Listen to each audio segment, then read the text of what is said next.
Good afternoon, and welcome to our webinar titled Energy Security in the EU, Preparing for an EU Without Russian Energy. I am Dario Quadri, researcher at EsadeGeo, and I have the pleasure of moderating today's panel. Before getting started, I'd like to thank the Repsol Foundation for the support in this event. In June, we held a webinar discussing the European Commission's REPowerEU action plan, which was launched on 18 May, a strategy to make sure Europe became independent from Russian fossil fuels well before 2030. In today's webinar, we aim to dig deeper into the plan's key elements related to natural gas supplies and LNG imports, the role of renewable gases such as green hydrogen and biomethane, as well as the role of gas infrastructure and solidarity mechanisms to confront the current energy crisis. Now, the central aim behind REPowerEU is to end the dependency on Russian fossil fuels in principle by 2027, and to ensure that 2/3 of Russian gas consumption is cut by the end of 2022, this year. Now, REPowerEU is based on 3 pillars. First one is the diversification of suppliers for fossil fuel imports, demand reduction, as well as accelerating the energy transition through the deployment of renewable technologies. Now, part of the solution lies in ramping up green hydrogen and biomethane, which we will talk about later. Now, Russia's invasion of Ukraine has exacerbated the tightening supply of natural gas supplies underway since mid-2021. We are witnessing a time of record high gas prices, further pushing up prices for consumers and leading to fuel switching and demand destruction. Now, as a consequence of the invasion and several rounds of sanctions placed upon Russia by the EU, the risk of Russia turning off the taps is real. While many member states continue to receive Russian gas, Russia has already cut gas flows to 12 member states, with some already not receiving any at all. Now, just to illustrate the magnitude in the reduction of Russian gas, last month, June, became the first month in history in which the EU has imported more gas via LNG from the US than via pipeline from Russia, according to the International Energy Agency. Just recently, a few days ago, EU ministers agreed to ensure that EU gas storage levels were going to reach 80% by the 1st of November, while current levels are at 60%. But it remains to be seen whether we can reach that 20% difference if more disruptions take place. So in order to discuss the current gas situation in Europe, as well as other gas-related elements in the REPowerEU action plan, I have the pleasure of bringing together 3 speakers from the gas sector. First, we have Julia Cancian. Julia is the Secretary General at the European Biogas Association. Before joining the EBA this year, Julia led Bioenergy Europe's advocacy strategy, coordinated the delivery of policy reports, and the organization of several working groups. Welcome, Julia. Next, we have Luis Ignacio Parada. Luis is Energy Policy and Global Regulation Director at Enagas. He has been working at Enagas for over 15 years, most notably as Head of Global Regulatory Services and Head of Regulatory Development. Thank you, Luis, for being with us. Thank you. And last but not least, we have Laura Rejon Perez. Laura Rejon is Head of Repsol's Wholesale and Trading for Natural Gas and LNG, as well as Vice President of Repsol Energy North America Corporation. She leads Repsol's natural gas commercialization business, as well as optimization and trading of LNG. So thank you, Laura, for also being with us today. Before we begin, we are pleased to have you, our listeners, watching us from YouTube with us. Now, please do join in on the conversation and pose any questions you might have in the chat. We will be taking questions from the audience after each of the speakers have presented at the end of the webinar. So without further ado, I'd like to give the floor to Laura to give us a very good overview of the latest gas market developments. Please go ahead, Laura. Well, thank you, everybody. And it's a pleasure being here with you today. Let me just see if I can share my screen. Okay. I hope you can all see it in large size. Is it so? Yes. Well, I'm not receiving any feedback, so I I would assume you are seeing it. So let me start by saying what is the world in the gas market today. And the first thing that has changed is that the gas market has become global. Up until recently, we had local gas markets. Now, today, what happens in Europe has an impact in the Henry Hub prices in the US. This is something that is completely new. What we have been experiencing right after COVID was an increase in demand that recovered very quickly, but supply could not cope up at the same speed because lack of investments due to decarbonization policies that had been carried on. Now, in February, after the invasion of Ukraine by Russia, this unfortunate event, things got much worse because we saw a decrease in the flows of natural gas from Russia, and these have been worsening by days. And one more thing is still pending now with the maintenance that might happen, that is scheduled to happen in July from the 11th to the 21st in the Nord Stream 1 gasoduct. So we have to see if that stays only for those days or it gets worse. Then we have seen also how last year Algeria stopped using the Maghreb pipeline, sending pipe gas from Algeria to the Iberian Peninsula through Morocco, reducing the imports that Iberian Peninsula does of Algerian gas. And to compensate these two negative events, both Norway and UK increased their production, and we saw also, as Dario just explained, massive cargoes of LNG getting to Europe to cope or to match the increase in demand. Now, this increase in demand that, as I was saying, it was recovering very fast from COVID, due to the high prices we are seeing these days, has also been significantly reduced. So in this year so far, up to May, we have experienced a reduction between 6 to 9% gas demand, mainly because industries that had an alternative fuel switched to coal in the case of power generation, to naphthas in the case of petrochemical, or to fuels or oils in other sectors where that was an alternative. So with all these, the prices have just continued rocketing. Volatility in the market, it's huge, unprecedented levels of daily swings we are seeing.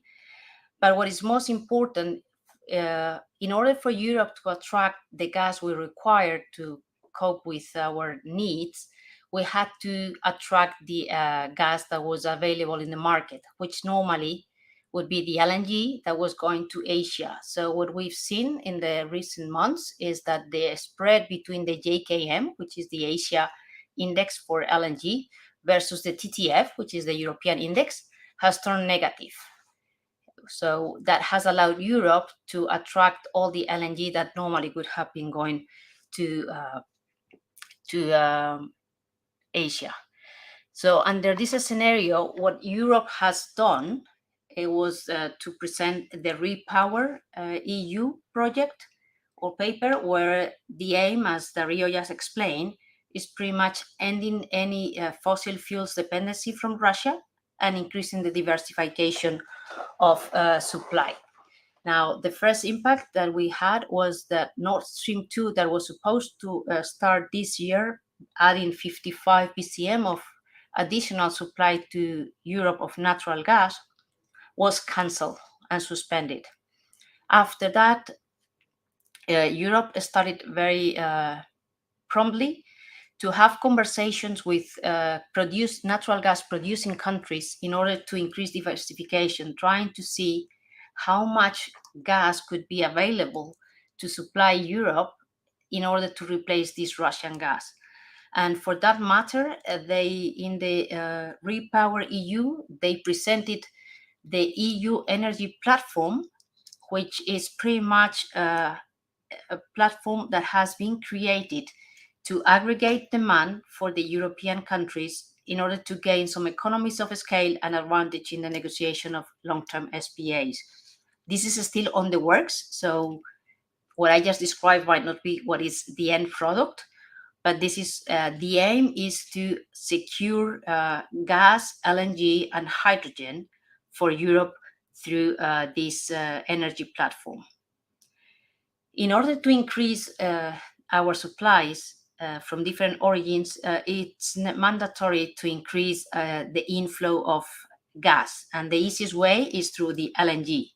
So LNG requires certain infrastructure, mainly regasification terminals. And as you can see in the slide, there are quite a lot of projects in Europe now that have been aimed to increase this. Is either increase the existing regas capacity, adding new regasification terminals in Germany and Greece, Italy, and other countries, and also either in the form of onshore terminals or floating, what is called FRSUs, floating regas terminals. For all this to happen, plus increasing the internal communication or internal transfer of natural gas within Europe through gas corridors, the EU has allocated 10 billion euros for investment infrastructure that, not forgetting the aim is to decarbonize the economy. These investments should be used for gas or natural gas or LNG today, but should be hydrogen ready for the future to come. This is still a little challenging because technology has to evolve, but this is the goal behind it. Another thing that Europe has put in place is we need to reduce the consumption in order to match demand with supply. And for that, it is the target is to reduce consumption by 10%, mainly through efficiency gains. We all have to turn down our thermostat. We heard that, we read it in the newspapers. And to give you an idea, 10% of 400 is around 40 BCM. That's more than the consumption of Spain as a whole. So it's not a small number. It's going to require everyone's effort. But the most critical or the most short-term plan that Europe has focused on is on the storage. The reason why last year prices started rising so heavily in the month of September, October, was the situation where we are facing a winter with very low inventories, because part of these inventories that you see on the screen and the bottom were not filled to the full capacity. Gazprom, the Russian energy gas company, had properties through Europe, and they had not filled in those storages. They were at 20-30% maximum fill by the beginning of last winter. Luckily for us, the winter was not very cold. It was standard to mild, and that allowed us to pass the winter without any interruptions. But in order to avoid that happening in the future, the REPowerEU has set a target of 90%. Storage must be filled by 90% in November 1st, starting in the year 23 till the end of 25. For the year 22, for this coming winter, the target has been set at 80% because not all countries could cope with this. Now, this could be set with intermediate targets. The EU will be monitoring what level of fill or full they are by May, August, September, in order to make sure that everyone is getting there. As you can see, the disparity in the size of storage within the EU is quite large. There are countries that have no storage whatsoever, and others that have more than storage to cover the whole winter. And in this point is something that the EU is these days looking carefully, is the solidarity criteria by which we should help each other, the countries, in case of a scarcity. And there will be countries that will be renting or allowing their neighbors to use their storage in order to get a little bit for everybody. Now, what we should not forget is that Europe is still first and foremost focused on decarbonizing. So all these projects and all these ideas that have been put in place have to come also with the thought of decarbonizing the economy in the long term. So for that, the EU has set two targets for renewable gases, one in hydrogen and another in biogas, biomethane, which I'm not going to get into much detail because I know my colleague Julia will cover it in depth.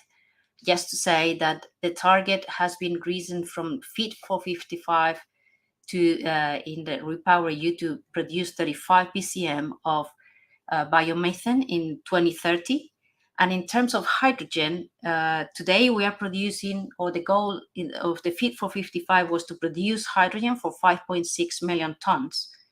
Now the goal set in the REPowerEU is to produce 10 million tons in Europe by 2030 and import another 10 million of green hydrogen. Just to give you an idea, 20 million tons of green hydrogen equate to something between 34 to 68 BCM of gas. The wide range is because of depending on the use you give to this green hydrogen, the efficiency will be larger or slower. So it's enough to replace the whole consumption of Spain in natural gas or something twice the size. And with that, I will stop here and wait for your questions later. Thank you very much. Thank you very much, Laura, for giving us a very comprehensive overview of what's happening in the gas markets, and especially when it comes to storage and what projects are going on at the moment and for the future. So thank you for that. Next, we have Luis, who will expand on EU's gas infrastructure, as well as the what kind of objectives we're looking at in order to replace the Russian gas supply. So please go ahead, Luis. Thank you very much, Dario. Thank you for inviting me to this panel. I'm honored to speak here. I will comment first. I think you can already see my screen. I will comment first on the natural gas imports in these last few months. As you saw already in Laura's presentation, the total magnitudes for the year, it's interesting to see how they have evolved in total terms. Let's say that we are still around the same level as last year, just a little bit lower, but flows per source have significantly changed. Flows from Russia have decreased constantly, have been constantly decreasing since February or so. And the thing is that there is no certainty at all on flows for next winter, as already explained Laura. Norway, on the other hand, is committed to maintain high export levels. It is already achieving maximum flows, and they are at a historical high point. And the government has devised a plan to ramp up output at several fields on the Norwegian continental shelf to maintain high gas exports to Europe. And finally, in Algeria, the situation was already explained, but in total, exports are below 2021 levels. But this is mainly due to the reduction of flows to Spain, and they have been partially compensated with some additional flows to Italy. So this is the situation, and the main problem, as you see here, is that Russia is constantly declining and with no certainty at all. So for a time being, we have been able to cope, but in the next few months, there is an uncertainty on that. And then comes LNG, that is the one that has been closing the gap. There is in the REPowerEU an objective to reach 50 BCM of additional LNG this year. It's not bad, the prospect. You see there what a BCM is. And every week we have to meet this gap in order to arrive to that. I'm going to focus on existing capacities. Laura mentioned that there are many projects like FSRUs that will be coming in operation in late 2022, 2023, 2024, and so on. But for the time being, we have to cope with the situation with the current capacities. And here, the main problem is that there are bottlenecks because there are some spare capacities, gasification capacities. Right now, the situation is that in all European countries, but Spain, the capacities are totally booked and more or less totally used right now. But in Spain, there are spare regasification capacities. Spain has around 38% of regasification capacity in the European Union in annual terms. But there is a bottleneck. You see those circles that you see there are the capacities of the different LNG terminals in Europe. They are proportional, exactly proportional to the capacities. And in Spain, you see just one circle because we have a single virtual tank. So it's like a single virtual plant at the end. With that 38% of the gas capacity, we have a bottleneck to export capacity in the Pyrenees. There was a plan a few years ago by the European Commission to solve this, but finally interconnections were not built. So the first problem is, let's say, physical capacity there, and there's nothing we can do in the short term. With that, still Spain can make a contribution as a logistical hub for LNG. That should not be underestimated. But there are other problems apart from other physical bottlenecks between countries. There is a problem with authorization as well, because in high transmission pipelines, we are authorizing gas in France or in Spain, but they are not doing that in Belgium, in the Netherlands, or in Germany, and they don't accept authorized gas. So in order to export gas from the west to the east, it has to be either deodorized or they have to change some rules. So here I am wondering if the problem is really that large and what will happen if flows are curtailed. Maybe we as infrastructure operators are used to work with too many safety nets, and we have to question some things that we didn't have to question before. Always preserving safety, but maybe it's better to consume authorized gas rather than no gas at all, right? In other terminals, it's been possible to increase capacity at the short term. I would put the example of Gate in the Netherlands. They have a nominal capacity of 12 BCM per year, and they have already achieved 16. The last 4 of them are interruptible, but they have already imported in the first 6 months 7 BCM, the same amount they imported last year, and they are foreseen 14 BCM of imports with 12 BCM nominal capacity originally. So this is a significant effort, and we'll see if this can be done in other places. As regards storage, the regulation has been amended. There's a new regulation that was published on 1st July. The main thing is that the legal obligation to fill gas storage to 80% this year by 1st November, in subsequent years 90%. There are burden sharing mechanisms for countries that do not have storage, and there are also measures to certificate storage system operators and establishing joint procurement of gas mechanisms. But let's focus on these filling obligations that will expire on December 2025 if they are not prolonged, and how we are right now. We are not in a bad situation yet, but the main problem might be from now on the upstream, if there is gas to meet the targets we have. The target for this year is 80%, but the European Union said that we will try to achieve 85% with the current, the latest news. The higher, the better, let's say.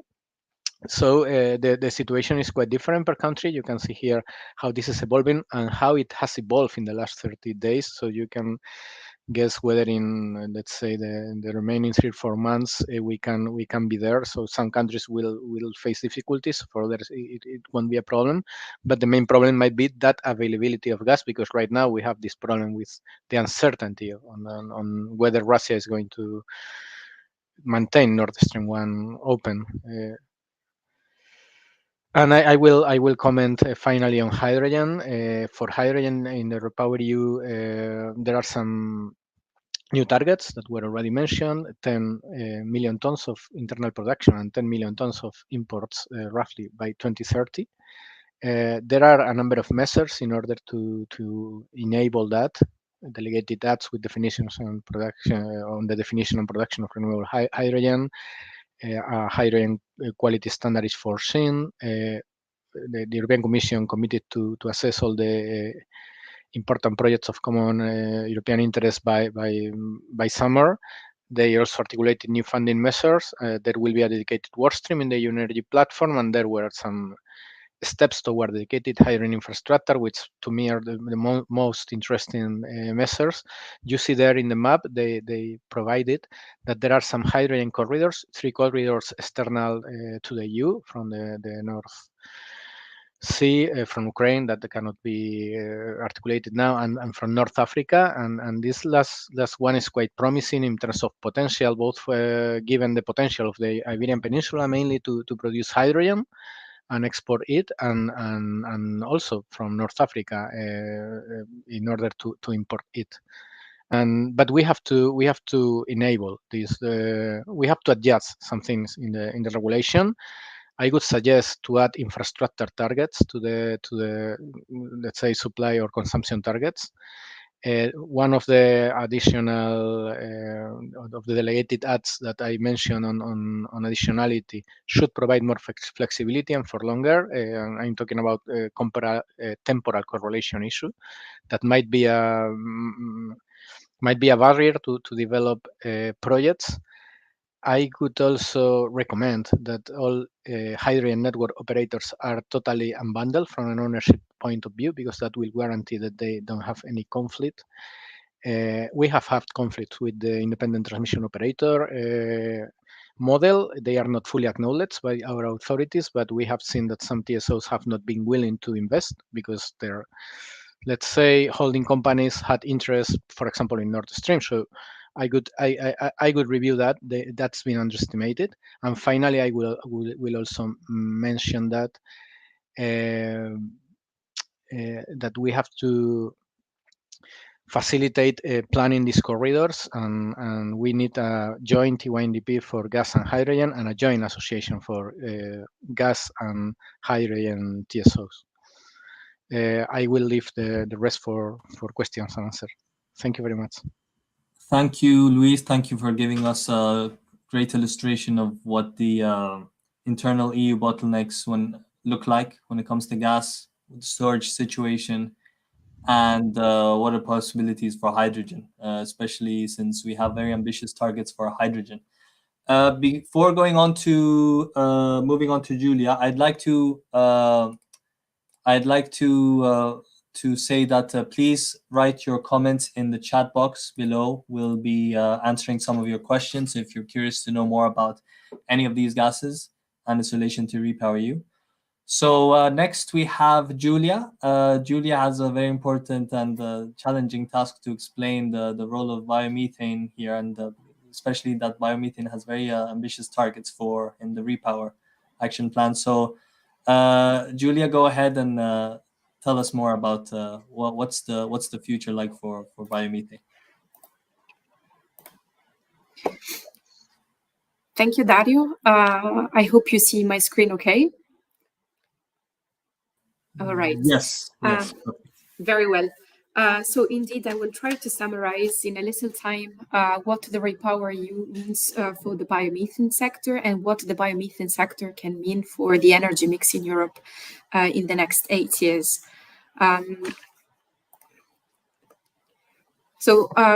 Before moving to that, quick word about the association I represent today. So I am the Secretary General of the European Biogas Association.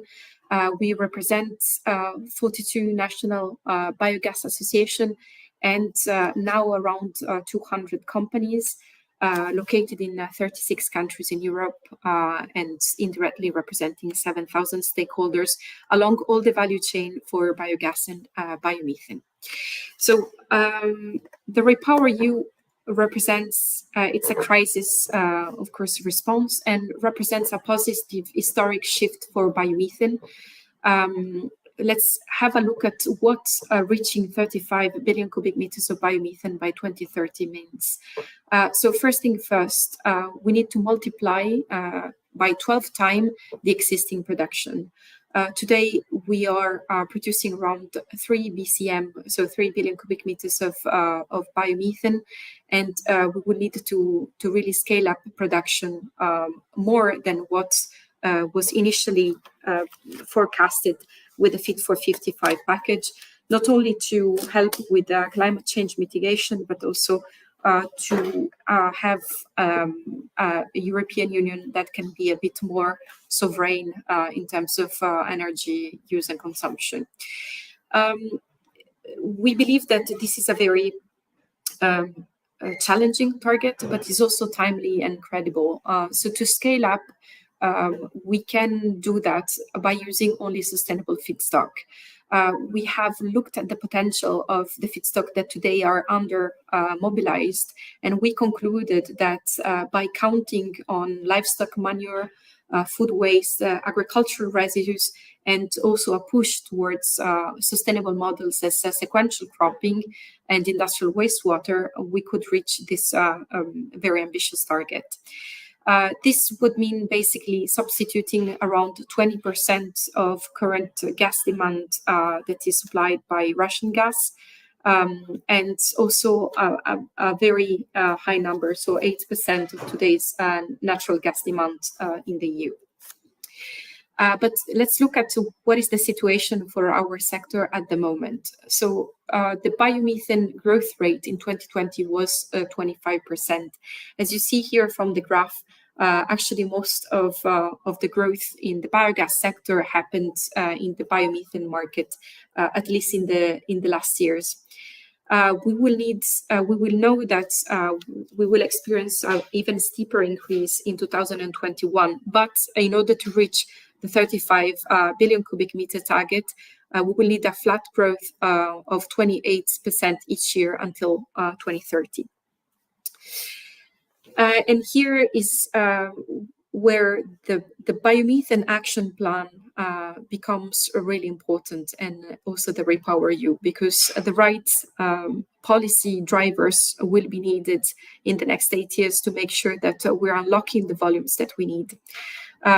We already touched upon the 4 pillars of the REPowerEU, so the acceleration on clean energy transition, the diversification of energy sourcing, and the further energy efficiency, as well as those smart investments. In this slide here, you see what are the union targets and what are the targets that are updated upwards. We think that these are, of course, useful drivers to reach the objectives of the REPowerEU, also for the biomethane sector. Although the 35 billion cubic meters target at the moment remains indicative and is not anchored to any binding regulation. So when we look at the general plan, there are 5 areas of measure for the biomethane action plan. The first one is looking at promoting promotion, use, and injection. The second, providing incentive for biogas upgrading into biomethane. What I haven't said in advance is that it's true, we have 3 billion cubic meters of biomethane today, but also 15 billion cubic meters of raw biogas, and part of this can be upgraded in the coming years. Promotion and adaptation of existing gas network will be necessary, especially reinforcing the grid and taking a more bottom-up approach, looking at regional potential and acting where it is most needed, addressing research, development, and innovation gaps, and access to finance, most crucially. In general, we think that there is a very positive political recognition at EU level of the biomethane sector. And in this positive prioritization lays also the call for political prioritization at national level through national biomethane strategy. We also support the public-private partnership that is called Biomethane Industrial Partnership, which is in this plan. And we appreciate also the bottom-up approach to infrastructure planning for biomethane integration. On the other side, there are some things that are lagging a bit behind. So, for example, the 35 billion cubic meter target is not in the targeted revision of the Renewable Energy Directive that was published in May together with the REPowerEU action plan, and therefore the target remains indicative. And also there are pretty specific, I would say, guidelines from the European Commission on the final utilization of biomethane that leave little flexibility to the different markets. And this is an example for the transport sector. So the biomethane growth that is considered within the plan seems to be for injection only, whereas for the transport sector, the Commission is looking mostly towards electrification and hydrogen use. So on my side, I have finished, and I am open for any questions. Thank you, Julia. Thank you for that assessment of biogas and biomethane. I'm always fascinated to see the growth that is expected in this sector, and the political conviction of the Commission in betting on biomethane from current levels of production to what is expected by 2030. So thank you so much for that presentation.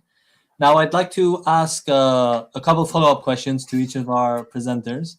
And to Laura, I'd like to start off with you actually, because you did mention the situation now with Nord Stream, and so I wanted to ask you, like, what is the best to worst case scenario for Europe next winter, and what actions do you think member states and companies can realistically take to prevent the worst case scenario from materializing?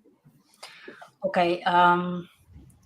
From best to worst, the best could be go back to 2020, what the pre-war scenario, but that I think is a little unrealistic. So removing that, the best could be that we don't suffer any disruptions in any production or any imports.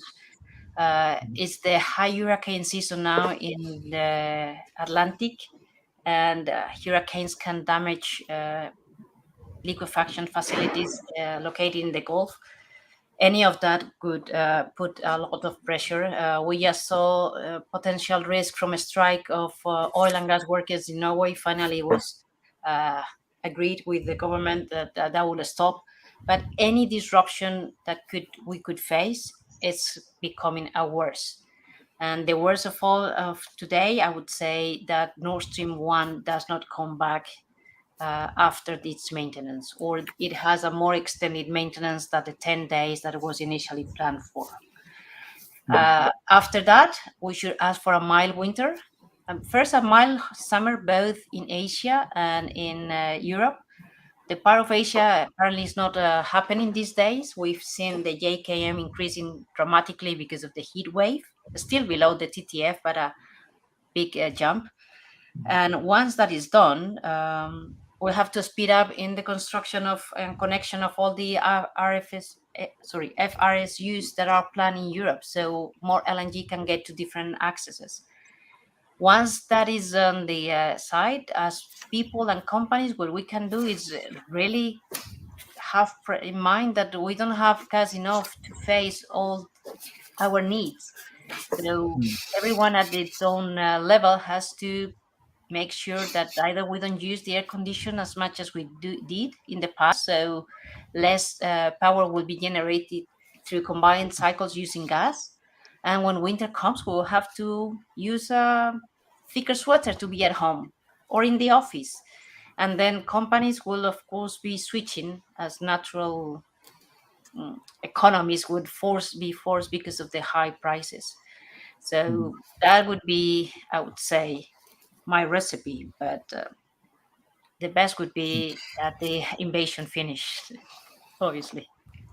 Okay, so it seems like the best case scenario, we're not going to get there. So it will be important to see what happens on the 21st of July if Russia decides to resume gas flows or not through Nord Stream. Luis, I wanted to ask you more on the regulatory aspect. What regulatory changes, instruments, and investment frameworks do you think are necessary to ensure a cost-efficient transition to a decarbonized gas future, especially low-carbon hydrogen? And I think you already touched on a bit of this at the end of your presentation, but if you could go in a bit further. Yes, I will share again the slide where I was commenting on this. So the first thing is targets. We have to anchor targets in legislative pieces.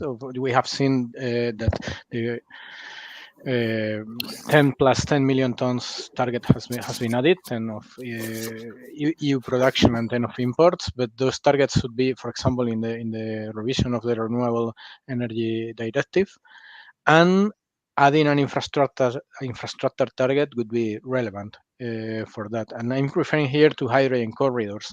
We saw in the map that I was showing here that there are potential corridors, but the problem with all the production we have to achieve, it is possible, in particular, it's possible to arrive to the production of hydrogen that is foreseen, but there is an uneven distribution of potential supply. And for example, I will refer here to the European Hydrogen Backbone Study, the latest one, that shows a lot of potential. For example, in the Iberian Peninsula, in this region, this is including France, but if you show the Iberian Peninsula alone, the difference between potential production and demand is huge, and that has to be exported, and the same happens from other areas. So we need corridors to move that, and we can go ahead with them because we have natural gas infrastructures that can be repurposed, and we will also have to build some additional infrastructures, but we have to enable those corridors, and having a target would be very useful. Of course, we also have to enable the production, so we have to be flexible in the conditions to allow for that production to happen. But there is plenty of potential. Commenting on the potential, I'm going again back to the study. This was assessed before the REPowerEU plan, and the assessments, let's say by the industry, were that we can go farther than those 10 million tons by 2030 of internal production. It will be more challenging to have the imports ready. But we can arrive there, and now with the REPowerEU plan, this will be given a push. So one particularly relevant element is to be flexible on the definition of green hydrogen, and we are not talking at all of greenwashing. We are saying that if you add electricity production, green electricity production, you can compensate that production with your needs on a, let's say, annual or monthly basis, and you don't have like a very stringent period for compensation. All the rest, permitting will be key, but REPowerEU plan is tackling that. The certification will be key, and the Renewable Energy Directive is tackling that. But not only of green hydrogen, we need for other hydrogens also a consistent certification. So we will have to accelerate the mechanism for other hydrogens like blue hydrogen. I commented on the independency of operators. I would like to add, and this will be the last thing, that for infrastructure operators is particularly relevant that the unbundling models are not impeding, are not a barrier to collaborate on starting the market. And for example, as long as we are not buying and selling energy, we should be allowed to operate infrastructures, and that should be consistent with our unbundling model. For example, operating power to gas facilities or biogas upgrading facilities. If we are not touching the energy, that should not be a problem, as it is not a problem for example, operating LNG terminals. So all those things have to be adjusted in regulation. Perfect. Yeah, there's a lot of, it seems that there's a lot of pieces of the puzzle to get in order to ensure a key rapid scale up of hydrogen, and there's a lot of complementary legislation going on right now to kind of facilitate that. Now I want to thank you, Luis. Now I want to move to Julia. Because there's a lot going on in the conversation about the biogases and biomethane in general, about this whole sustainability issue. And so, especially with what's going on in Ukraine and Russia, two countries that are exporting a lot of primary commodities in the food industry. So how realistically can biomethane be sustainably produced in the EU, and can we really be sure that the cultivated biomass such as maize will not contribute to these targets, which could pose a further risk to current food security? So let me divide the answer in two parts. So first of all, we need to look at what are the sustainability requirements and the drivers that we already have in the regulation. As you know, in the Renewable Energy Directive in 2018, there is a specific requirement for biogas and biomethane that is used for heating and electricity to reach at least 70% of greenhouse gas emission savings in 2021, and then for the plants that will start operation in 2026, 80% of greenhouse gas emission savings. These are two very powerful drivers also in the sourcing policy of the different plants, because we cannot reach the requirements in terms of greenhouse gas emission savings if we continue using large shares of energy crops or monoculture within a single plant. So we will need to diversify the sourcing. The second part of the question is that I would invite the ones that are also talking about this issue of food security and evolution to the market right now. So when we see the capacity that has been installed for biomethane starting in 2018, 2019, 2020, and today, the share of energy crops that has been utilized has been very minimal and decreasing so much that now you can hardly see the spot. And I'm talking about the new capacity that is installed. As for the existing plants, those are plants that were put into operation in the early 2000s and that we're following different probably policy drivers. But if we look at a landscape perspective, we need to consider how much of the arable land is being employed for this kind of monocropping and energy crops, which again is very minimal, versus, for example, the share of land abandonment that is happening both in Spain, for example, Italy, the Mediterranean areas, as well as the Central and European areas. So I'm not sure I gave you a straightforward answer, but I think that there is further analysis that needs to be done, and the market is going in the right direction. So I would say very realistically, we can reach the targets that are required. Yeah, it's not a simple question, and there's a lot of nuances in within your sector when it comes to this. So I appreciate your answer. I'd like to take a few comments from the chat at the moment. So one's on storage, especially FSRUs, and Xavier would like to know more about the role of FSRUs, like how many are expected to operate in the EU by the end of this year, and in what locations? I don't know if Luis, you'd want to give a brief answer to that. Okay, yeah, I don't have the precise data of, I don't have it here. I have it, but I didn't prepare it for this year. But it's a bit challenging to find FSRUs available. And there are a couple of countries, well, there are some countries doing large efforts on that. For example, Germany has announced up to 4, maybe 5 FSRUs. The government initially backed projects in Brunsbüttel and Wilhelmshaven. I don't know if I'm pronouncing right, but there are 4 projects now. And also Germany is supporting one FSRU in the Netherlands for own consumption. The Netherlands itself is also promoting a couple of more FSRUs. In Italy, there are another 2 promoted by SNAM. There are other plants potentially in Greece, in France. So essentially everywhere where there is connection capacity. But the best places for this problem, because the main problem is in Germany, right? So, and there is plenty of capacity from the Netherlands to Germany. So anything coming in Germany and the Netherlands could come quite soon. There are some projects that could arrive already this year, but maybe 1 or 2, and the others are starting to come in 2023. For other FSRUs, the problem is that there are internal bottlenecks as well. For example, the capacity between Belgium and Germany is totally congested already, let's say, with the prospect we have. The same for France to Germany. We need investments. Then we have the problem of authorization as well. Same from Spain to France in order to contribute with that.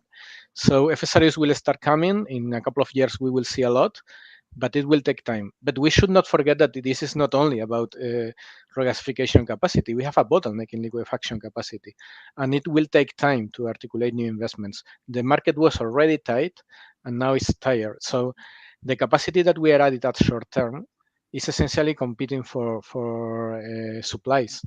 And we can only detract supplies from other regions where they will have to generate energy with probably coal.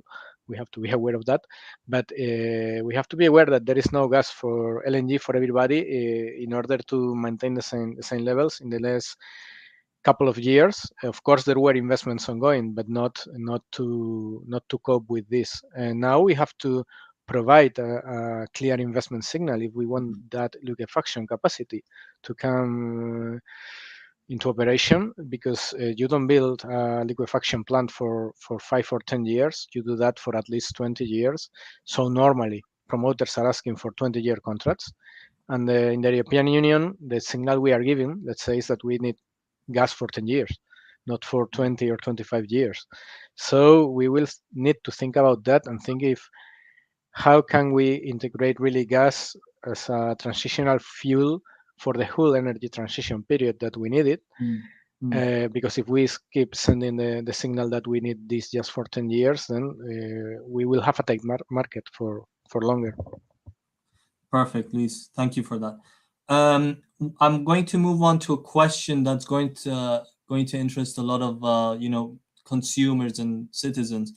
A question from Shashwat Kumar: how will the investments in technology, diversification in energy resources, and energy sources translate into retail tariffs for consumers over the next few years?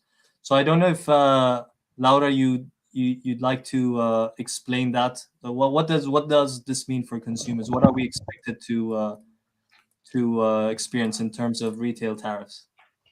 Well, I mean, the investment is not for free. So whenever we see that billions are being allocated, means higher prices, higher tariffs, higher taxes.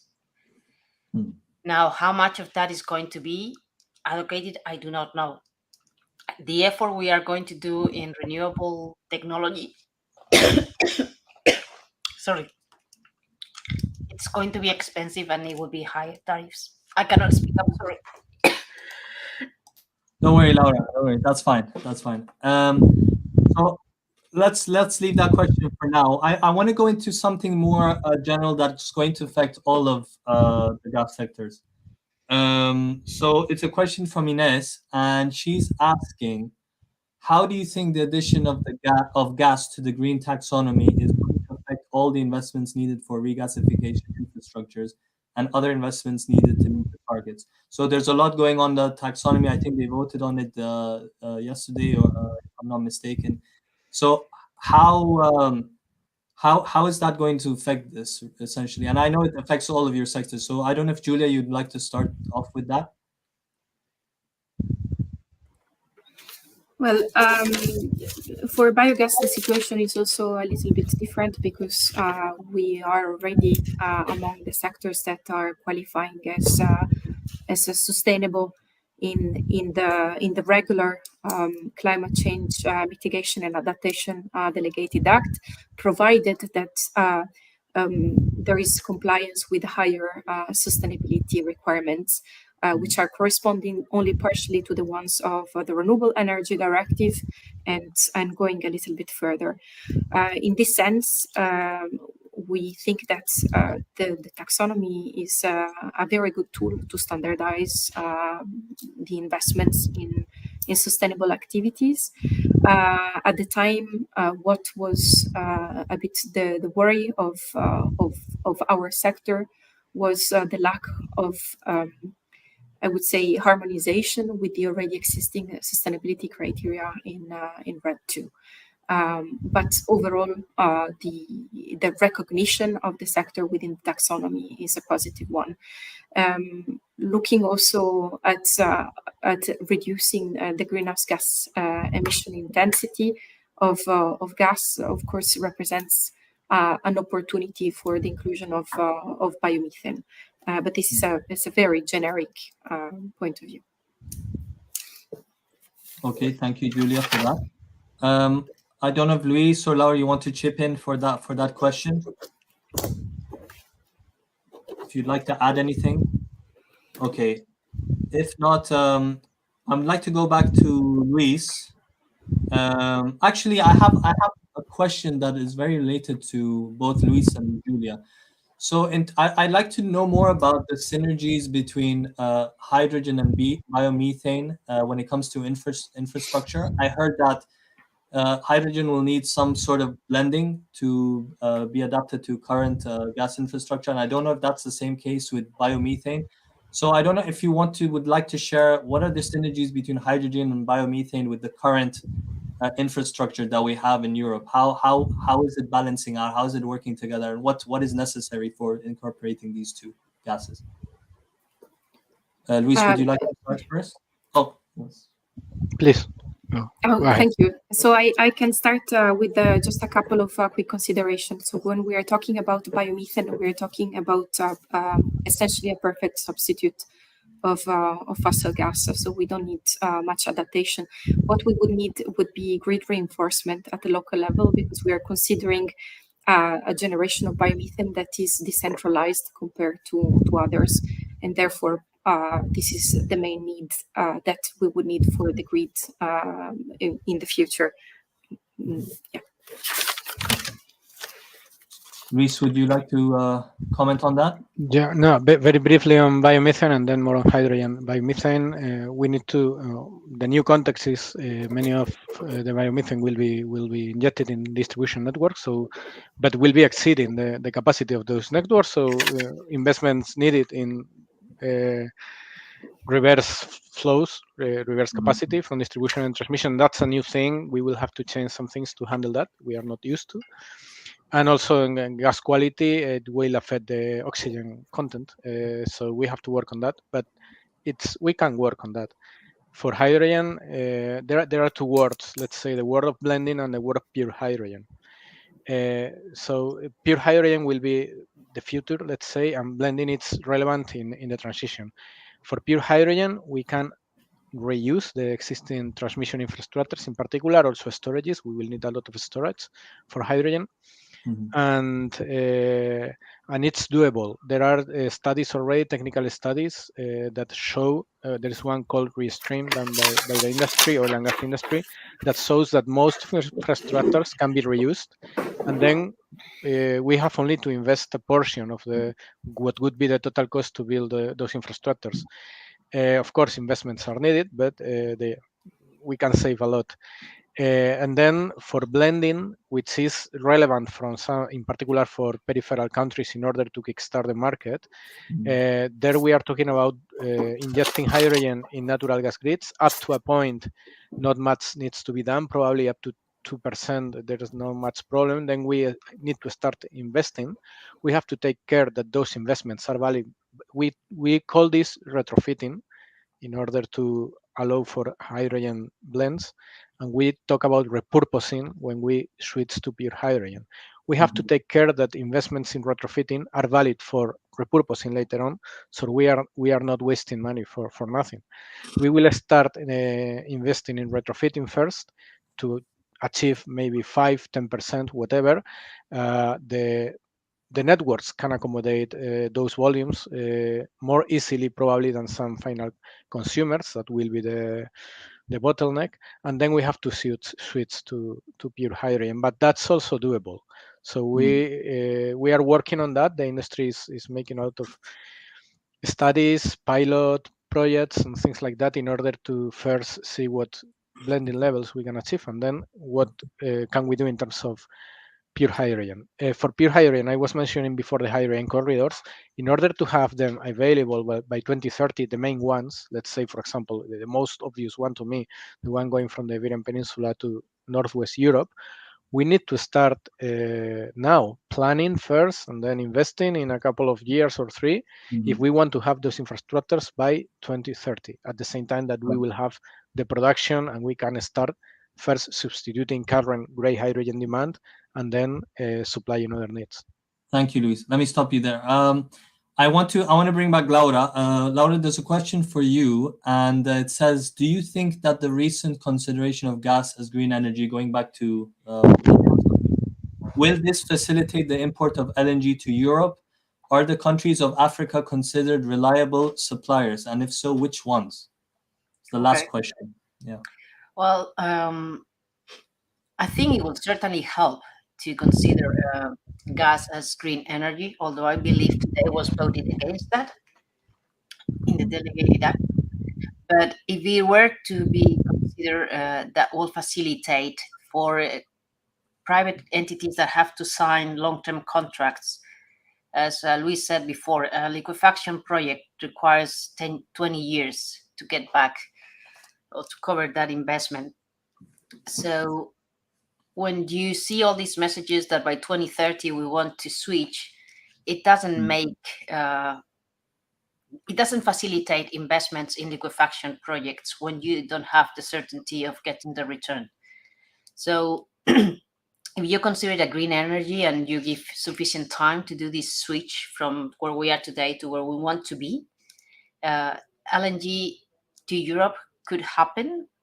There are plenty of projects right now commercializing before they have taken FID, not just in the US, but we have also the North Field in Qatar, and there are projects in Africa now. With regards to Africa, I think Egypt and Algeria have proven to be reliable suppliers. There are others that have more challenges because of the conditions, like Mozambique or farther down in Nigeria. So this could be a little more, I think as an off-taker, I will be more concerned on the reliability of those supplies than I would be with countries in other places of the world. I don't know if that answers the question.